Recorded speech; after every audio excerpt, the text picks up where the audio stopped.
complain, say you will. Please touch it, tell me that it's not it. Unforgiveness in my heart, I'm still standing as a prophet. Holy Spirit, tell me if you stop it. Oh, reverence in my heart for the King, but I forgot it. Surrender every pride, everything. Yes, we have it. Me can't sing without God, but me hit my trick. Never come out with the instrument and clap it.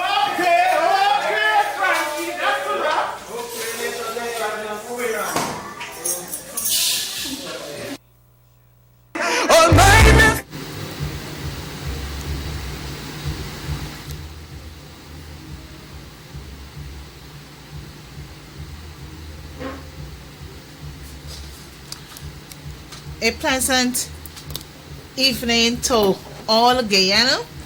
Welcome to another program of Let's Talk with Annette for Tuesday, May 16th, 2023. I trust that your day was well spent, and I know we just under 72 hours we celebrated Mother's Day. So I trust all mothers, whether biological or otherwise, and also potential mothers, I trust that your day was well spent with the family and children. That being said, allow me to extend birth anniversary greetings to those of you who are celebrating a birthday today or later down in the week. May God continue to bless you. And for those of you who are celebrating a wedding anniversary, also let me take this opportunity in extending best wishes to both of you. And for those of you who might have had an addition to the family, a newborn, let me also take this opportunity in extending best wishes to you and your better half. On the sad side of things, allow me to extend my deepest condolences to a colleague, a sister, and a comrade who passed sudden yesterday after making her way to Georgetown here in order to attend the funeral for the late Sir Mars, who was laid to rest earlier today. So my condolences to the family of Comrade Donnelly, who resides in the mining town of Bartica. So may they be comforted at this time, and may her sweet soul rest in peace. Just before I get in to tonight's program, allow me briefly to make a public announcement I guess many of you might have recognized a video making its way via the social media platform last week involving myself and a few colleagues who were wearing red and doing their little bit there in the community. And this is what I want to say. My Guyanese brothers and sisters, in addition to the press statement, I put out a press statement last week, Thursday, May 11, 2023. I wish to categorically state the following. 1. I am not one who practices or preaches division. I am a strong advocate for peace and unity. Secondly, I believe in our country's motto, one people, one nation, one destiny.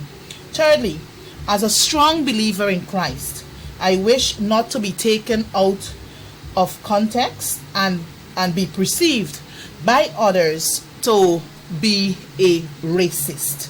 So I end by publicly apologizing for my actions that might have been taken out of context, right? So I just want to make it clear, in no way am I a divisional, and in no way am I a racist, right? So I just want to get that out of the way.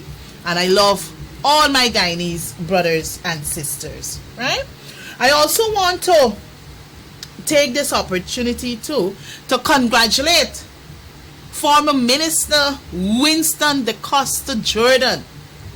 18 months Brother Jordan was actually hauled before the courts, the magistrate courts here in Georgetown, for misbehavior, I think it was, in public office.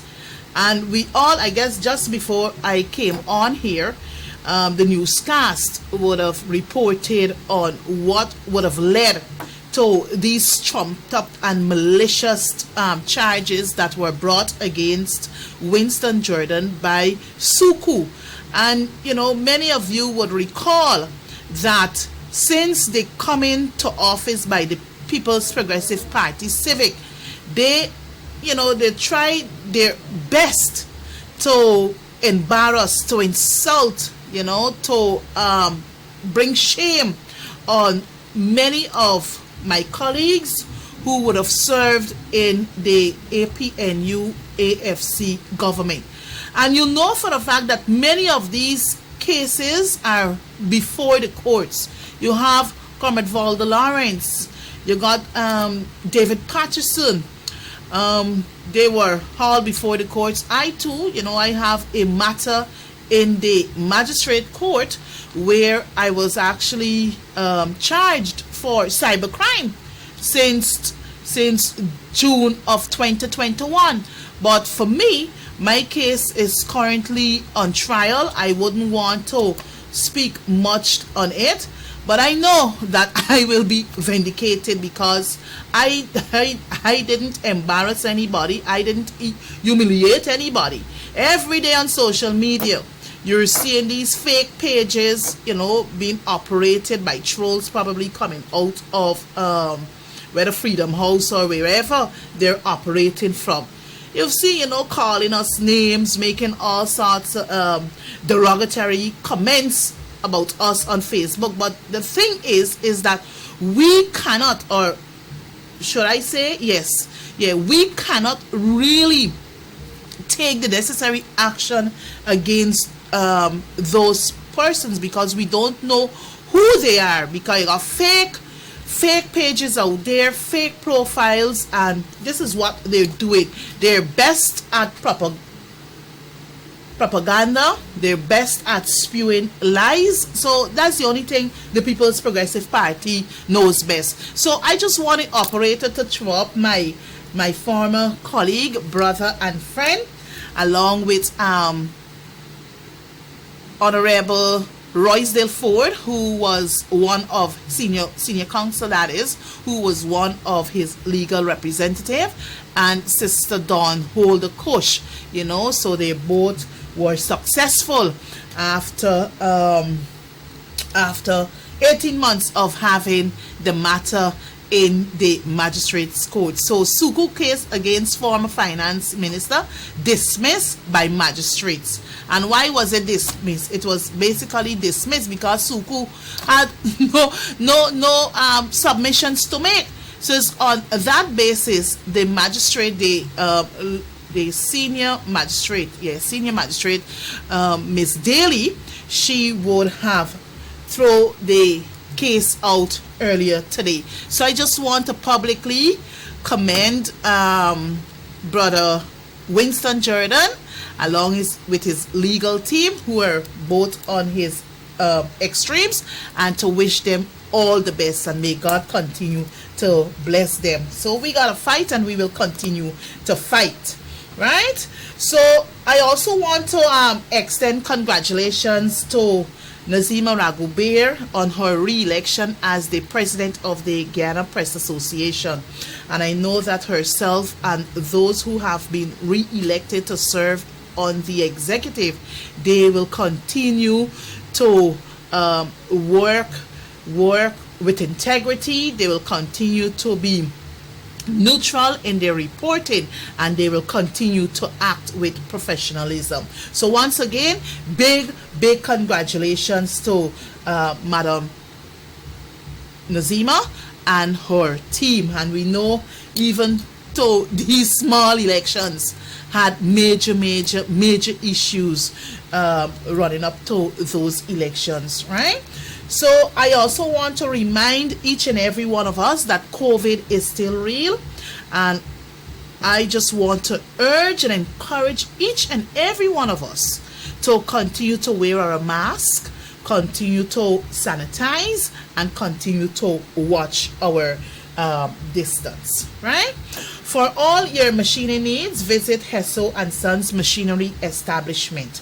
They are experienced in resurfacing of engine heads, machining of rotor, pressing out of wheel bearings, and other general machining works. For further information, you can visit them at West Road, Pleasance, there on the east coast of Demerara, OM 32, which means open market number 32.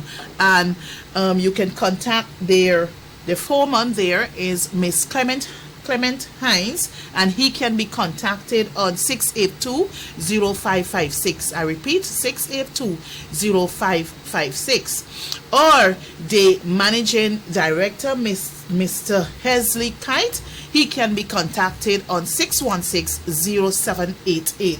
616-0788.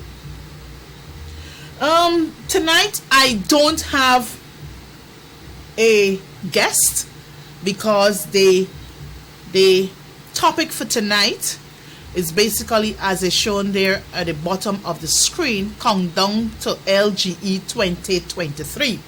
So leading up to those elections, I will be focusing more on local government elections, and to indicate to you why it is important for you to go out there and show your support.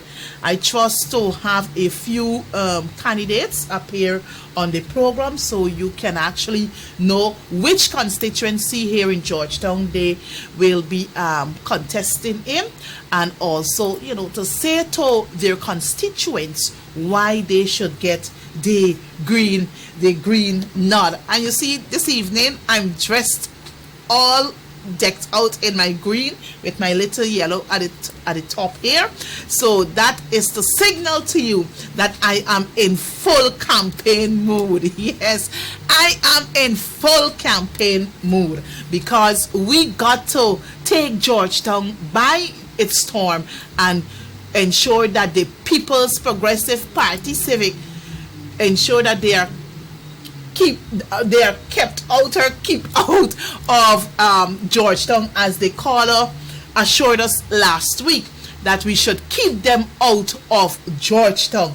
So we have a whole lot of work to get done, and that is what we are doing. I want to highlight an issue that several weeks ago I had one of the concerned citizens on the program here out of Peters Hall there on the east bank of Demerara. You know, now and then the residents will call me to say, well, you know, MP Ferguson, this is what is happening in the area. So earlier today I received my usual call to say, and the caller said to me, the resident rather said to me that, you know, NP, every single day they're testing different areas, doing the soil testing, different areas, to see exactly where the new Demerara Harbour Bridge is likely to be constructed. Now this is where the People's Progressive Party Civic put the cart before the horse, because as we have been saying since they came back to office in August of 2020, we asked for the feasibility study. We asked for the feasibility study since they see it fit to have the new Demerara Harbour Bridge construct just at the Peters Hall area there, you know, between Peters Hall more to Nandi Park area. But this they never did. So you would recall that I had David Patterson, honorable member, some months ago, and we both shared on this program the feasibility study that was actually done by the coalition government. And that feasibility study that we did, it said to us there are two potential sites. You have the New Hope area there further up on the East Bank corridor, and also the Houston area. So we said we will work with Houston. But since these people return, they're hell-bent on ensuring that this new Demerara Harbor Bridge is constructed at the Peters Hall area. And, you know, they're trying to secure the lands, the personal property from the residents whose property might be in alignment to where the project is expected to be undertaken. But every single day, the person said to me, every single day, they came into my yard earlier, sometime last week, to do the soil testing. They went into somebody else's area to do the soil testing. Now, we all know that the Peters Hall site is not suitable for the construction of the new Demerara Harbor Bridge. And come 2024, perhaps they will continue to do soil testing. 2025 will come, and we will never see the construction of a new Demerara Harbor Bridge. And the technical people who are down there doing the soil testing, they're saying, soil no good, soil no good, soil no good. So even the people who are doing it, they too are talking. So I trust that Bishop Edgell and his colleagues, you know, they try and get it right. The other thing I want to what I want to discuss briefly has to do with the appeal to the EPA, or the judgment that was handed down by Justice Sandel Kisoon some days ago. We heard from Mr. Bara Jagdeo and also Mr. Anil Nandalal, who vehemently said, you know, that they're going to appeal. The EPA will appeal Sandel Kisoon's judgment. Well, I have news for you, and I will ask the operator, you know, just drop that little text there, that the judge, the appellate judge, one of the appellate judges, that is Justice Rishi Prasad, he actually declined the EPA appeal. So based on what I have read, is that the judge has not, right? The judge has not, as the writing says there on the screen, appeal court judge declines request by EPA for stay of oil insurance order. However, a date set for argument on preliminary matter. So, my Guyanese brothers and sisters, for those of you who might have been following this particular issue to the T, you would recognize that Mr. Bara Jagdeo and his government are unpatriotic. Because why would you want to put the citizens at risk? The citizens at risk. All that the litigants who brought the matter, and I think we had a judge, a lawyer, an attorney at law out of Trinidad and Tobago. They're actually representing the litigants who would have brought this matter before the court. And all that we're asking, or this government should be saying to the parent company Exxon, is to sign an undertaking that, well, look, you as the parent company will take care of any extra cost as it relates to an oil spill. Even that, this government is against. So these things, we have to be careful of what is happening, and as Guyanese, we have to speak out. We have to ask certain questions when you see certain actions being taken by this government. This regime has no care for us as Guyanese. They're very unpatriotic.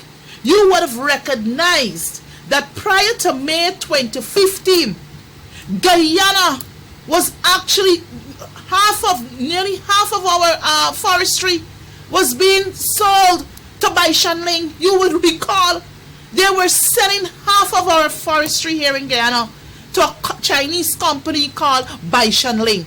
That in itself should be saying to us that this government has no regards, they have no respect for the citizens of this country.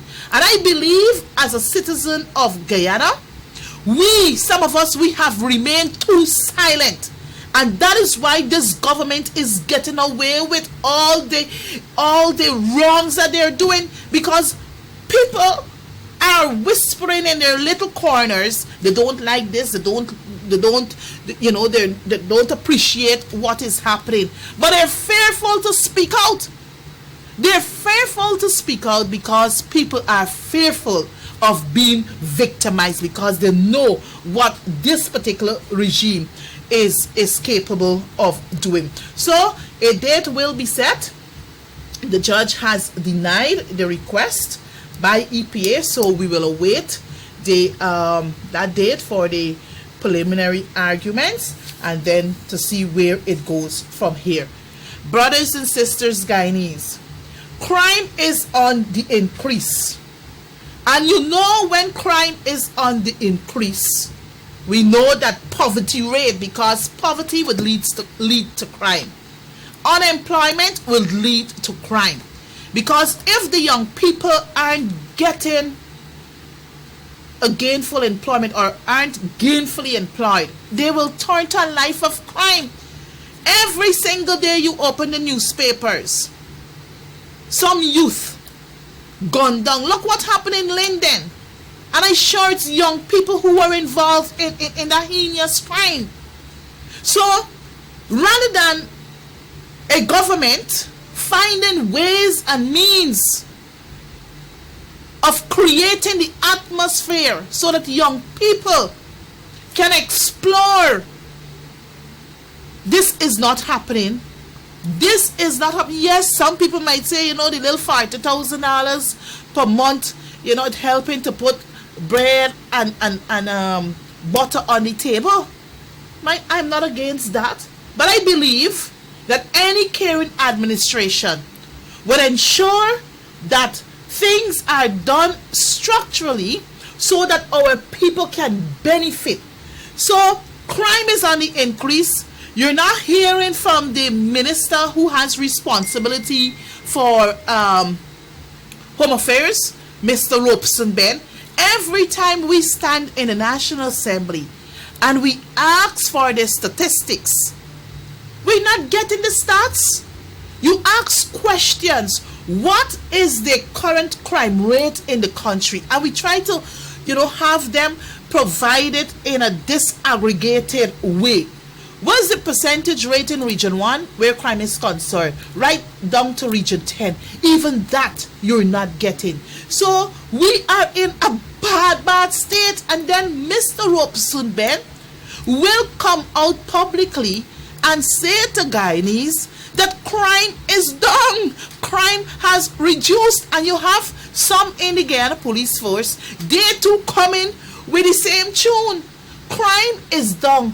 But then again, they're not providing us with the information. So you just can't come before the nation and say without substance to say that, well, look, crime has declined and this is what the government is doing.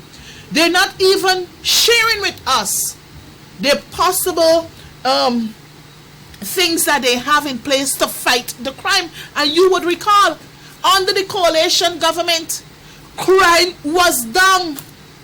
Crime was down. We had amnesty upon amnesty, where we asked for all illegal guns to be surrendered. And persons surrendered those guns. Illegal weapons were surrendered during the period of amnesty. So I don't know what this regime is doing, and it seems as though they have no plan, and we all know that they don't have any plan to fight crime. They don't have any plan to at least help in the alleviation of poverty. They don't have any plan to create employment for our young people.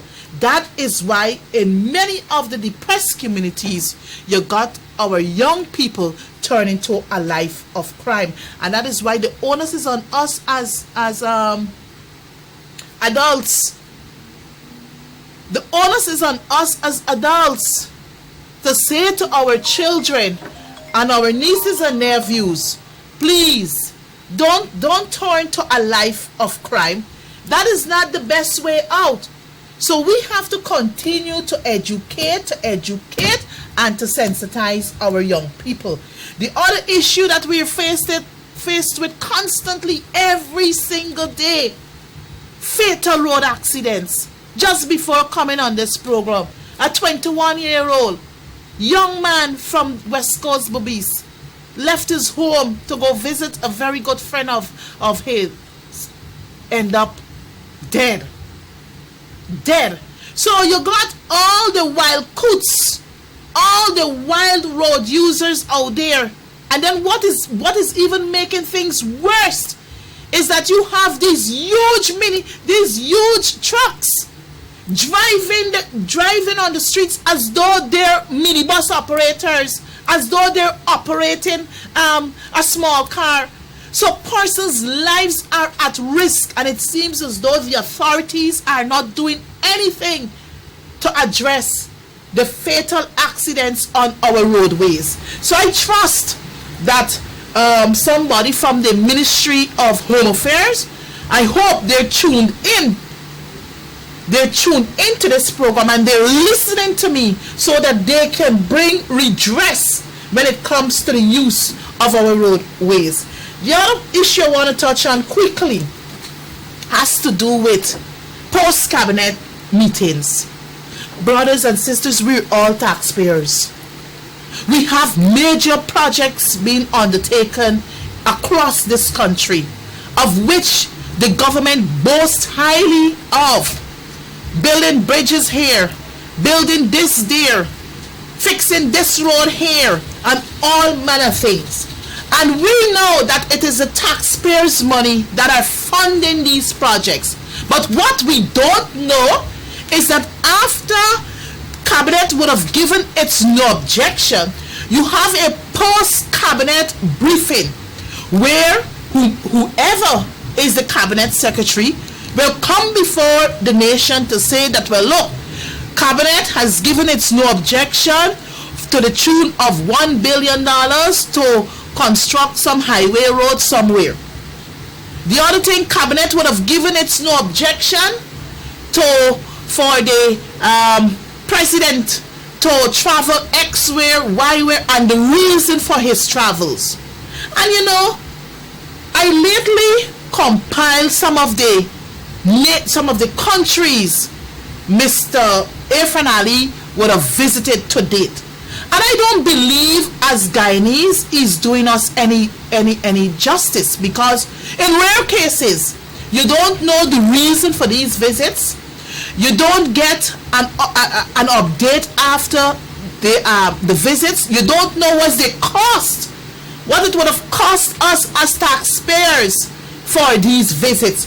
Who are his accompanying delegation? These things we don't know.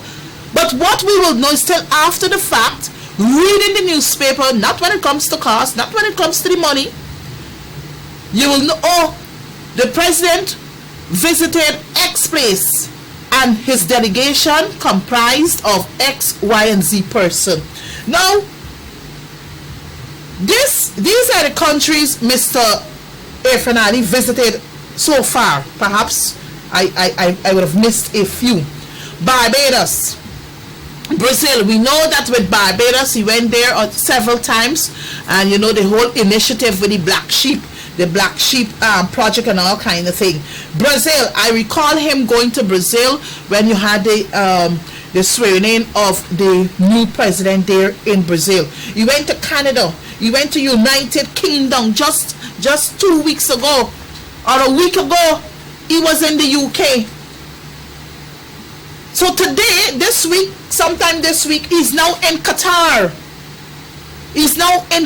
And just before I came on program, Qatar to commission some embassy we might be opening, or we would have opened across there in Qatar, right? He went to India. He went to the United UAE, Arab Emirates.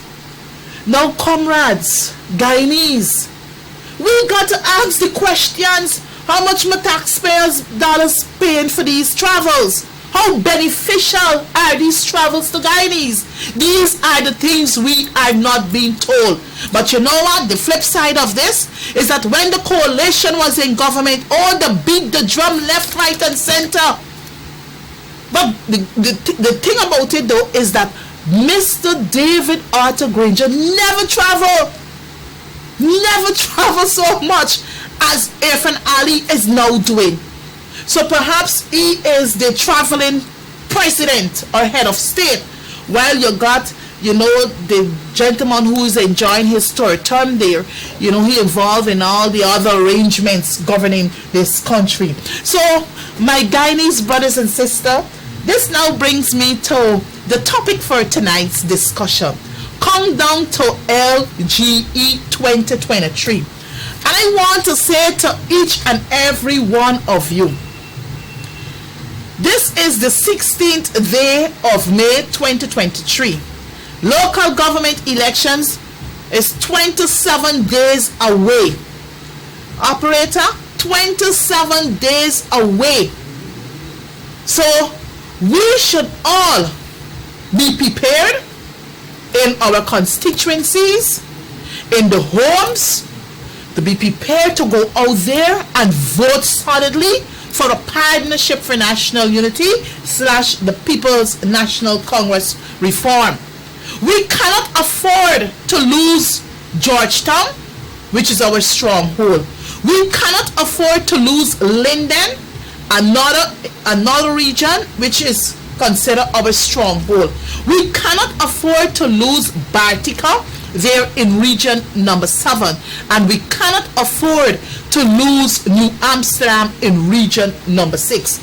And we have to remember, we must remember that this regime who are now seeking to win in the areas that I've just identified, it is this very regime that would have given up, that would have denied all of us local government elections. It was the coalition government that made it possible in March of 2016 and in November of 2018. So between the two governments, you would have seen for yourself which one really and truly believes in local democracy. Which of the governments honors what Article 71 in the Constitution speaks to local organ democracy. So I guess it's out of shame, and they don't want to be called out by the foreign diplomats that they're heading to local government elections. We should have had local government elections last year. So now we're heading to those polls come June 12th, 2023. And I want to remind you, Guyanese, rather than them giving us local government elections, what they give to us, IMCs, interim management committees. And I'm saying to you, do not be fooled. Do not be fooled. You saw for yourselves what the coalition did in less than 5 years. 2 local government elections. And we did not only give you local government elections, we created townships, new towns. Baltica became a town. Mabarume in Region 1 became a town. Lethem in Region 9 became a town. Madia in Region 8 became a town. And I recall, while we were in government, Mr. Granger was touting with the idea of making Region 5 a town also.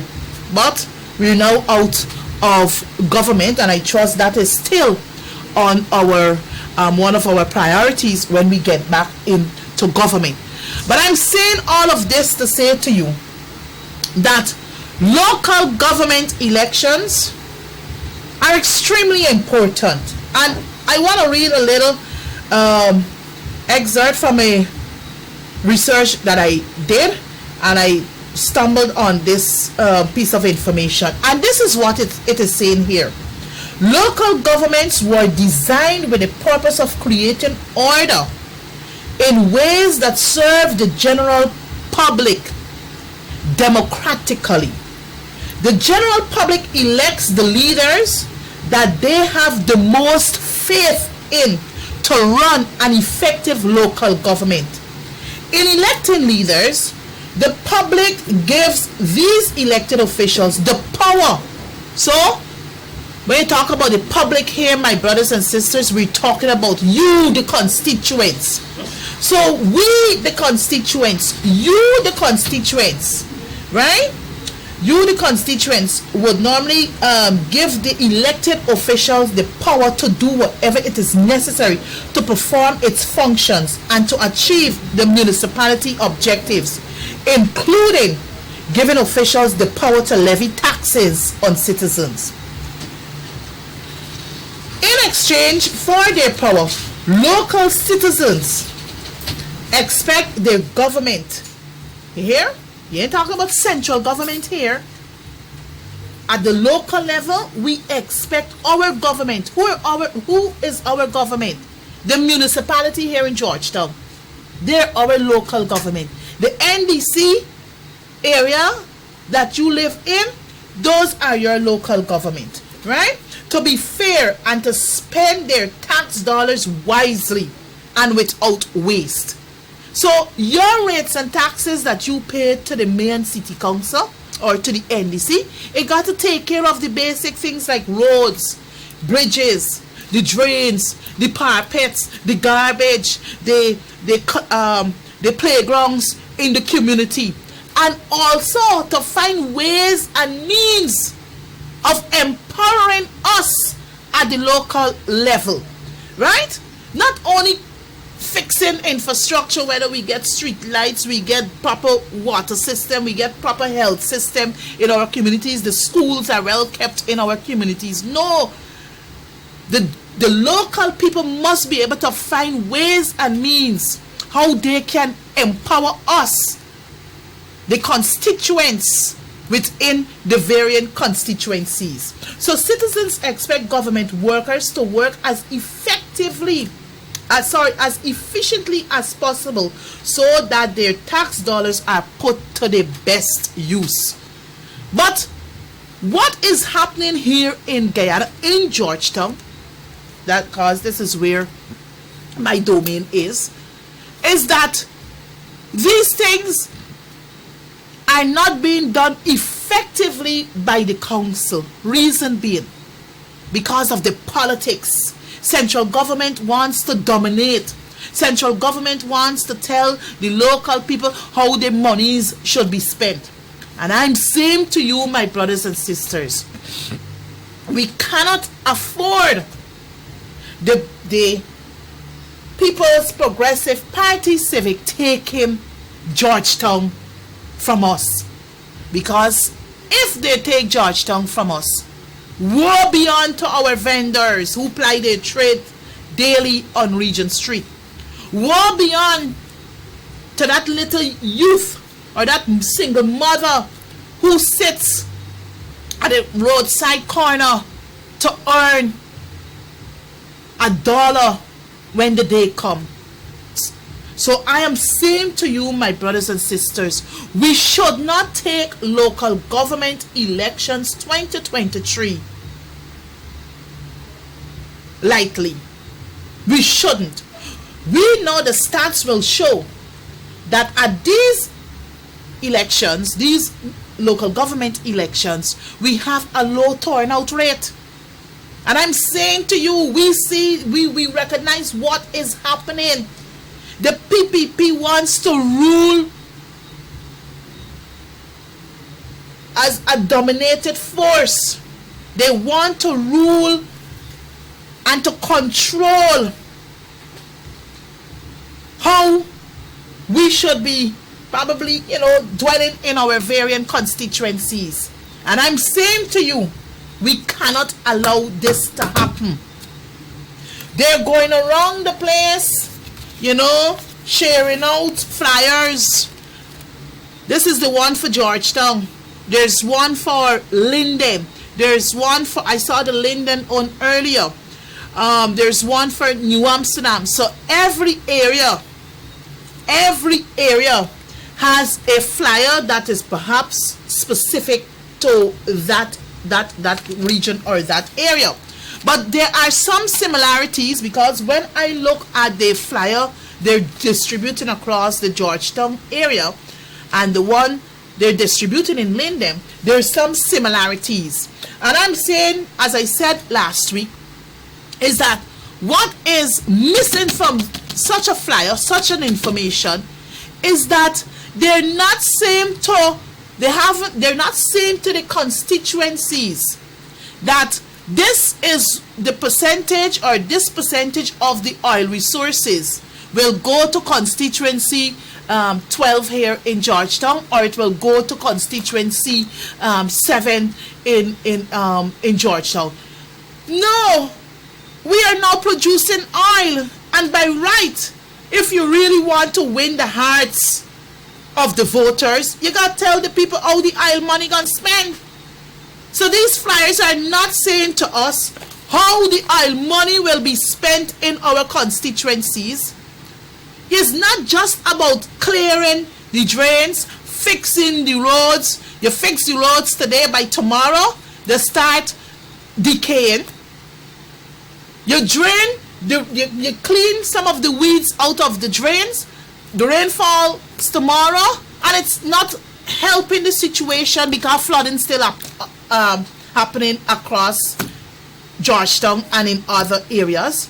So what the People's Progressive Party Civic is engaged in currently is moving around the communities and preaching this thing about one Guyana. And this thing is so upsetting to my spirit. One Guyana? One Guyana for who? And I know that they're visiting homes and they're saying to people, one Guyana, vote for one. But people must be bold enough to say, but I'm benefiting from what this one Guyana has to offer. I'm benefiting yet from the 781.9 billion budget that was passed on February 3rd, 2023. I'm feeling it in the budget.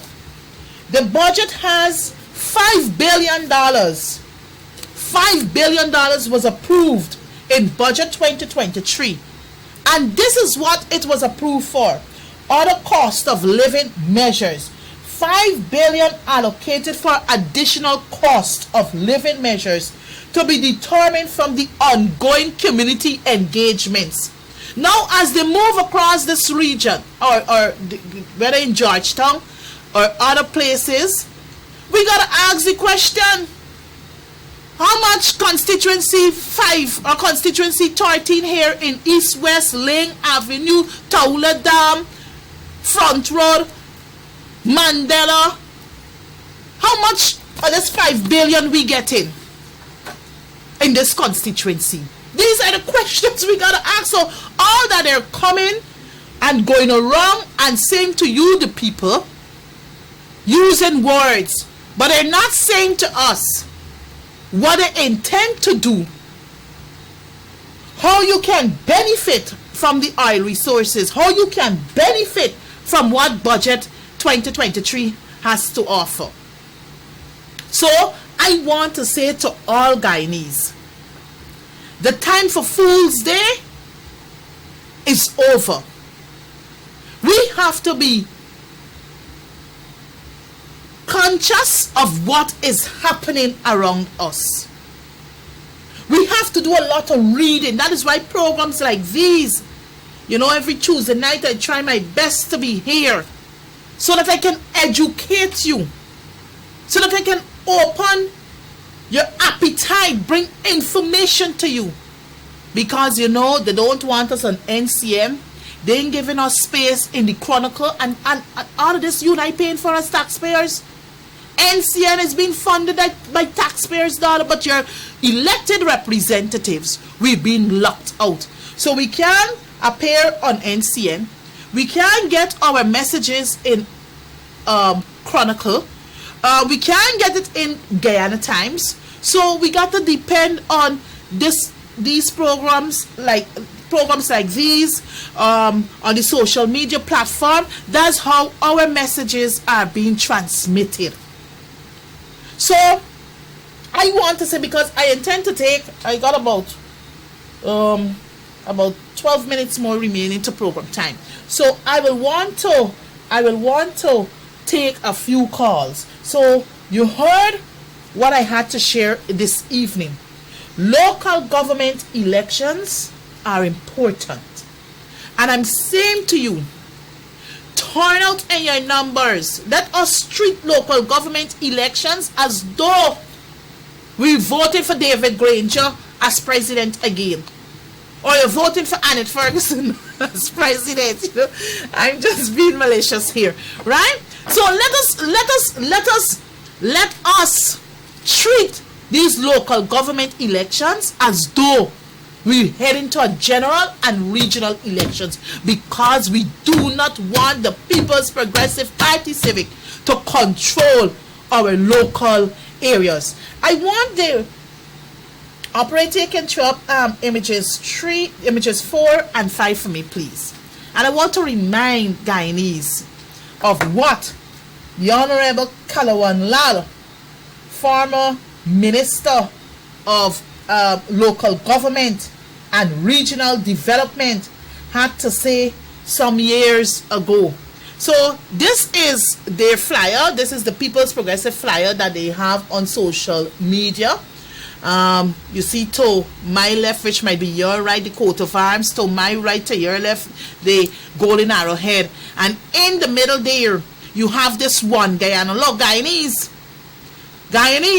the motto is one people, one nation. One people means we're Guyanese. One nation means Guyana. And one destiny. We all have one destiny. What is our destiny? To see a bright Guyana, a developed Guyana, a prosperous Guyana. So don't get carried away with this one Guyana story. Then at the bottom there, you got People's Progressive, PPPC, one country, one people, one future. It's one people, one nation, one destiny. And you got their constituency, the rep there, but I don't have the person face there, image there. So you have constituency, then you got 12th to June 2023, local government elections, vote PPPC. But I'm saying to you, constituency 12, for those of you who are tuning in here this evening, you're voting for APNU, the palm. That is what you're voting for. Operator, please put up the other one. Good. You would remember, you're all familiar with this name, Kalawan Lal. And this is what Kalawan Lal had to say in 2010, I think it was. And I'm quoting him here. Well, if there is a health crisis in the city, I would be glad, because it would remove the city council. Bring me back in, operator. That is what Kalawan Lal had to say some years ago. And you remember? And he was called out for it. He was called out for it. Then leader of the Alliance for Change, Mr. Raphael Trotman, stated that Kalawan Lal's statement is garbage. This is what Raphael Trotman had to say on July 18, 2010. Call for a health crisis in the city. I mean, the article is a reasonable, lengthy one, and I don't want to take up much time. But, Mr. Trotman had a lot to say with what Mr. Kelawalal actually declared across the city. So tell me, you believe these people in the People's Progressive Party Civic really means well for us? As I said on the program last Thursday, if they really want to prove themselves capable of managing the affairs of this city, why wait till after local government elections for fixed roads, for tell people you're giving them e-governance something, live streaming, the meetings there at the council? Why can't happen now? Why can't it happen now? And as I said, many of the roads, you go down Cemetery Road, look what is happening. $475 million to a contractor. And look the mess on Cemetery Road on both carriageways. Look the mess. I had to call out Bishop Edgel to find out what is really happening, because it seems as though the money finished, but the project start up. It seems as though the money finished and the project stalled up. So when I made that public call, a few days after, a day after, I decided to pass a game. I barely see about 4 or 5 men spading up some stand, and I know probably they just want to show that they're doing something. But $475 million. And look the state of Cemetery Road. You go down the H-Bush dump site road. You see the mess there too. At night the place is pitch dark, and the lives of our motorists are at risk. These people don't care. These people don't care. Rainfall, as soon as the rain smiles, the place is flooded. Yesterday we barely had couple drizzle at Albert Street, flood already between Rob and North Road. Other sections of the city were underwater. So these people serious? Flooding was a thing of the past under the coalition government. Flooding was a thing of the past. So I have 8 minutes remaining to program time, and I want to hear from you. At least I can take about 2 or 3 calls. I want to hear from you. What is troubling you? And I'm saying to you, my brothers and sisters, we can't afford to lose Georgetown to the People's Progressive Party Civic. They will come with promises, just like they promised us.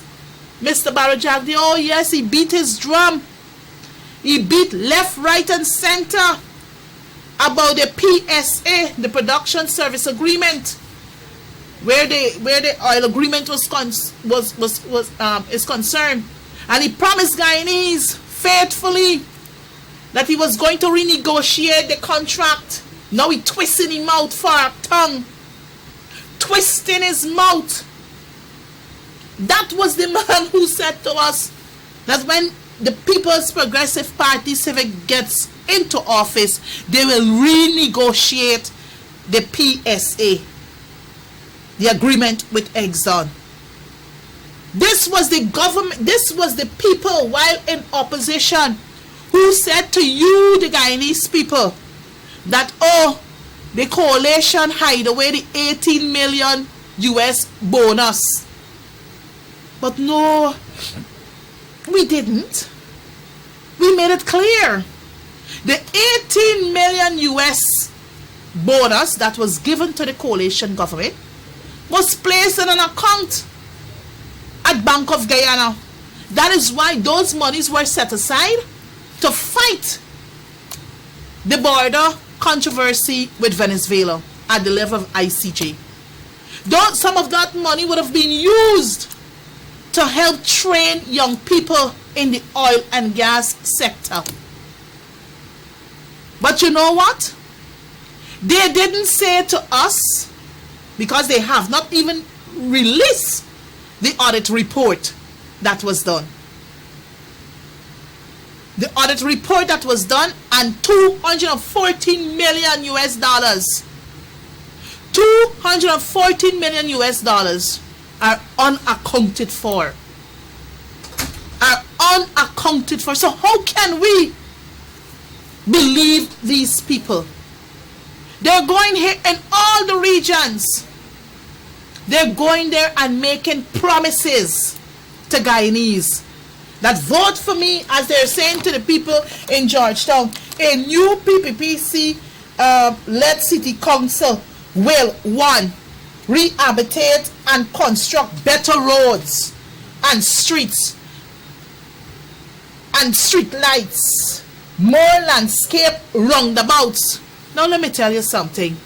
Landscapes, what we've seen landscapes. All the green areas practically. What they have done, they've started to pave many of these areas. So you got a nice green area where you can probably go and sit and have, enjoy the nice cool atmosphere that nature has bestowed upon us.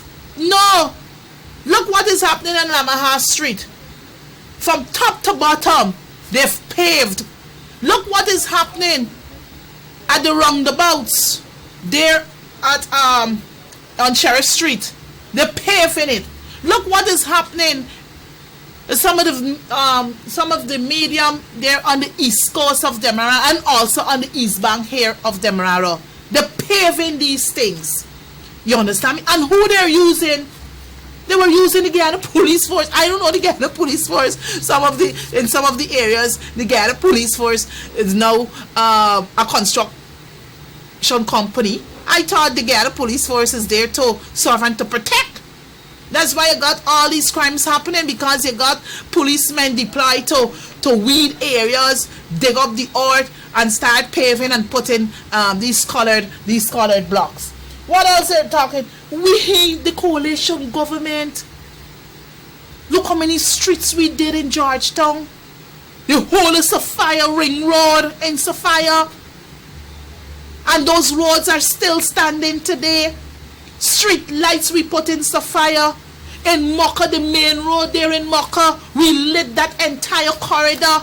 When they came into government, how they're so wicked. What they did, they removed those lights. We had lights installed in several places in communities. So what are they saying now to you? What are they telling you, Guyanese? What are they telling us here in Georgetown? Right? What else they said they're going to do? Footbridges. We have been doing footbridges. We did footbridges in Lang Avenue, the coalition government. We built footbridges there on Cemetery Road and in several other areas. So this is nothing new to you Guyanese. Provide effective drainage systems and cleared and desilt earthen and concrete drains and canals. Well-maintained cokers and drains and drainage pumps. Now tell me, you heard me mention it earlier. If they were doing routine maintenance of the outfalls, maintaining the pumps, ensure the pumps are placed at strategic areas, the cokers are well functioning. When rain fall, we shouldn't be in this state we're in here in Georgetown. We shouldn't. You saw for yourselves what we did when we were in government. When we came into government in May of 2015. Oh yes, probably 2 weeks after, Georgetown was underwater. Georgetown was underwater. And the Ministry of Public Infrastructure, led by David Patterson, and all the municipality, everybody, we got on board. The NDIA, we got everybody on board, where we were able to work in a cohesive way to address the flooding situation in Georgetown. If you ask me if you had 1 or 2 floods, yes, there were 1 or 2 floods. By the time you open your eyes, the water already run off. But it is not happening now, because why? We have a government that don't care. all that they're concerned about is how they can make monies, how they can make their friends, how they can make their families and their favorites happy on the backs of you and I. So I want to, because time is already on me, so I want to thank each and every one of you for joining me this evening. And I will end by saying, just as I started to look at the topic this evening, Georgetown is ours to lose. Georgetown is ours to lose. And the only way we can lose Georgetown is if you, the constituents, do not go out come June the 12th, 2023 to vote solidly for a partnership for national unity and the People's National Congress reform.